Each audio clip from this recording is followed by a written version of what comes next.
moving over to the AFC East, basically pretty top heavy. 3 teams. Buffalo Bills, week 12 bye, but they have a crucial week 2 through week 6. So early, they're going to have to get going. We've talked about them. They regressed. They have one of the hardest strength of schedules, but it's kind of a wide open division division here. So it's like I don't know if there's a more wide open division to me than the AFC East in terms of who's going to win.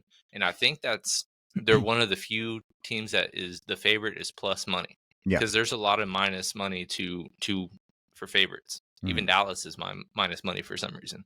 So, Buffalo, it all comes down to, how they can get through their first 12 weeks of the year. But they, fortunately, to end the season, play New England twice. Mm-hmm. And so that'll be a huge thing, because if they're just kind of tied at 9-6 or something of the nature, you can pencil in 2 wins right there. Right. And then in between that is the Jets at home. So, they at least at the end of the season can control their own destiny, but it just depends on if they can get there in the first place. Yeah, I mean, 4 games away at pretty rough places to play. And then, of course, Jacksonville getting better and at home. But then you go over to the Miami Dolphins, and they also have a little bit of a gauntlet, but it's the opposite time of year. It's the end of the year. Right. Where they have to figure out how to win 4 games away versus Green Bay, Houston, Cleveland, and the Jets. And then also somehow beat the Jets at home and San Francisco. So Miami right now, they have the reputation for being the team that's really fast, really offensively video game like, right. And then they can't play in the cold. Mm-hmm. Well, if they don't figure that out, we'll lose at minimum 5 of 6 to end the season. So, we start a Thursday night game on the road in Green Bay. That's cold. A night cold game. Mm-hmm. And then obviously you're the Jets at home. That's fine. Then you're at Houston, not a cold game, but a team that is probably better than you right now, and you're on the road. So right. You're going to be an underdog, but it's a winnable game. San Francisco's traveling to you. We'll see, but they're going to be one of the best teams. And then you end the season back-to-back road games in Cleveland, a night game, and then the Jets, which, if that's for the division, will be a night game. Mm-hmm. So that is 4 games that you might be, shivering and cuddling on the sideline.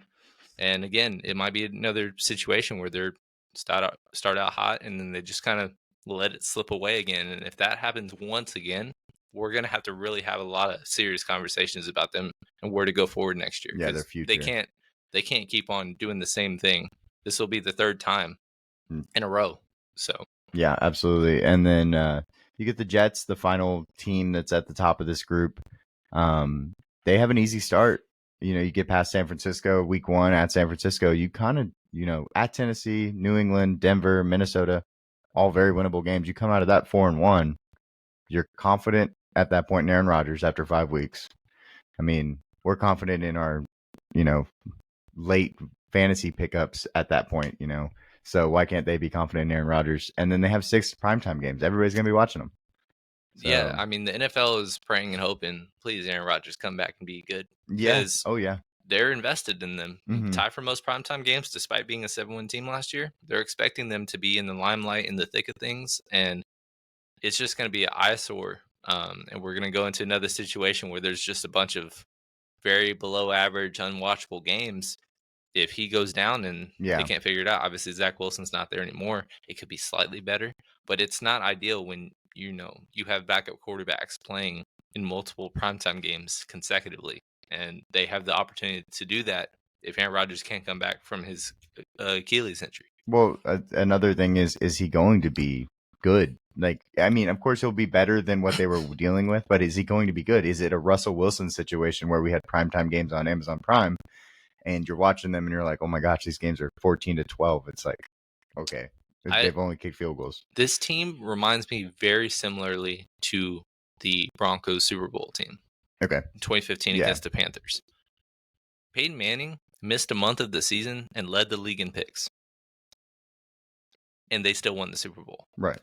They just needed a guy that could manage at the end of the season, or at the end of the day with that team. Yeah. And with Aaron Rodgers, don't expect 300 yards a game. He hasn't thrown for one in 2 years. Yeah. So don't expect fireworks. As a fantasy quarterback, he's like QB 11 right now. That's laughable to me. He's like way down, like unstartable to me. But that doesn't mean that he can't be a productive quarterback and lead them to the playoffs and possibly even further. Winning wise. Mm-hmm. That's just kind of, we just have to damper expectations in terms of statistics. But if he is on the field, he will make all the difference in the world between a 7-win team and an 11-win team. Right, of course. And then the Patriots, they're just currently the bottom of the barrel right now, and all 17 games are going to be underdogs this year. It's just going to be one of those things. It's just they're not looking good as a team at the moment, but they have a lot of ways to go up, so that's at least good. Other teams in the division have gone down, but New England just kind of sits at 3, 4, 5 wins to me. If you want to just put in perspective where they are compared to the rest of the field, in week 1, the spreads are out. The second highest spread or longest spread is -5. The New England on the road, where are they? Against Cincinnati, -9 already. So that just kind of shows how the NFL feels about them. And I'd probably think they would lose by more than 10. So the only thing that I think can give them solace is that their defense is still going to be really good. Mm-hmm. They had a top 10 defense without their 2 best players last year. Mm-hmm. Christian Gonzalez is back. Matthew Judon is back.